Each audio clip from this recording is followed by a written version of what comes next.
Well, hi everyone, and I thought what I'd do today is just run through some of the things that you need to know really if you're thinking about starting oil painting and basically kicking off with the kit you require, because that can be quite a daunting prospect. Just where do you start? There are so many different makes of paint, there are so many different types of brushes.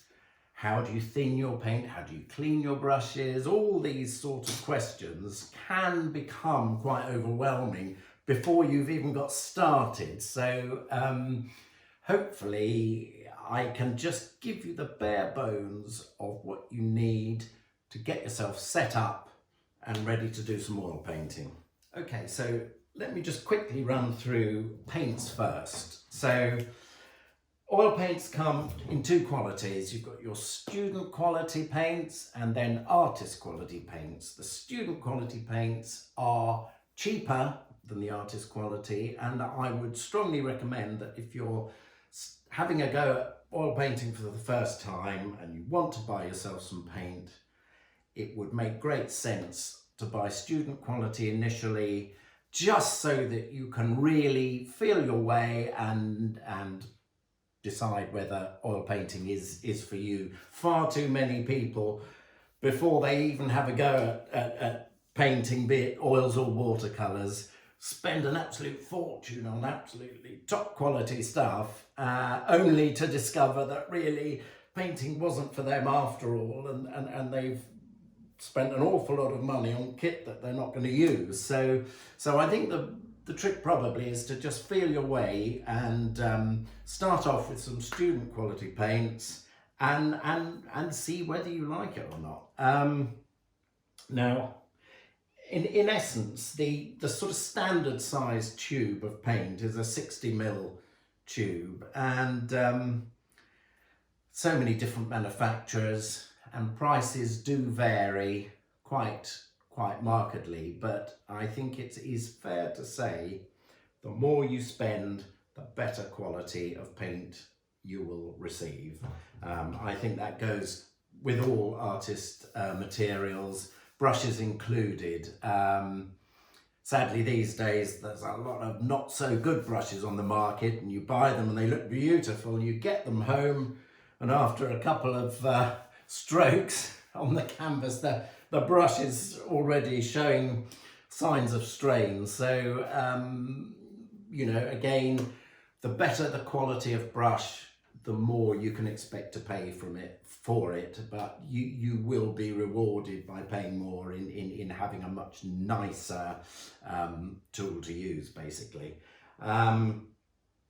So yeah, so I said the standard tube size is the 60 milliliter, but then you can get these monstrous things which are absolutely fabulous, 225 milliliters.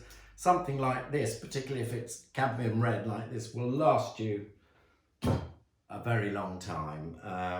But you do have to sort of look after them a bit, because, you know, always make sure you get the tops back on, otherwise you might find a very expensive tube of paint has dried out and has become solid and is unusable. So again, I would sort of recommend starting off with these 60 milliliter tubes and see how you go with those.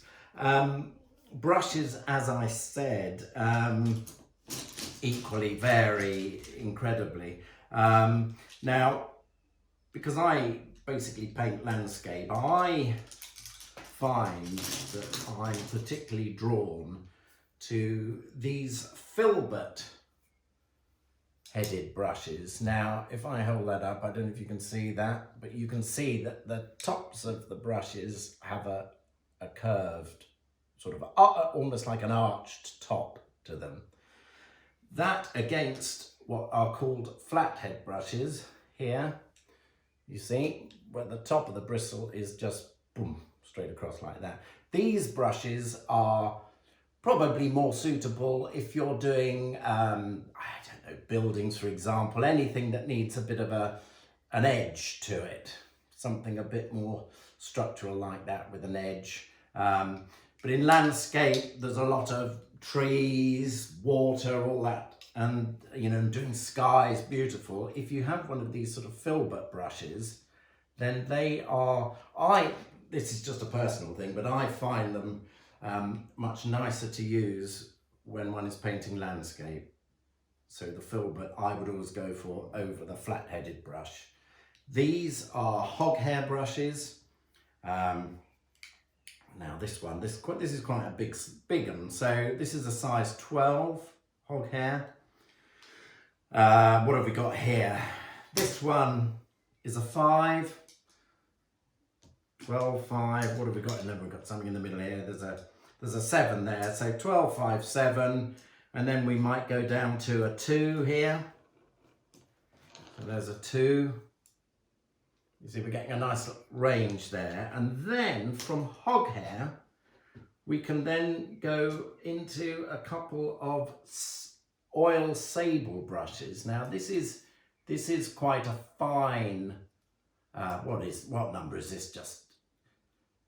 Well, that's an 8, so that's all very confusing, isn't it? But anyway, you can see that that is quite a fine-headed brush. And that if you need to do a bit of detail, then the softer hairs of this sable brush are very lovely. The hog hair can get a bit scratchy and scrapey at times. So if you're working outside, for example, and you're working on a painting, you've only got an hour or two to get it all down, to get the bare bones of it down at any rate. If you've blocked in a lot of your colour already using a hog hair brush, you have necessarily built up quite a layer of paint. And it then becomes very difficult to add subsequent layers of paint on top of already wet paint. The only way you can sort of attempt to make that happen is by using a sable brush, which has a much softer hair, and that just allows you to get a little bit of paint just lying on top of the already wet paint that is on your board.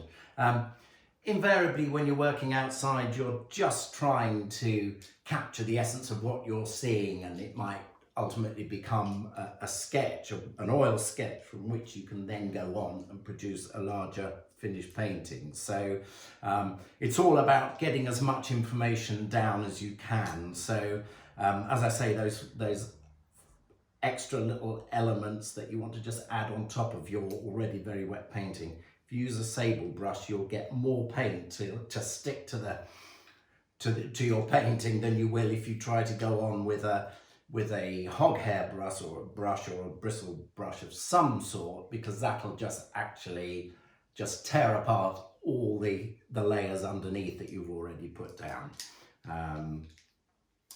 So that's that.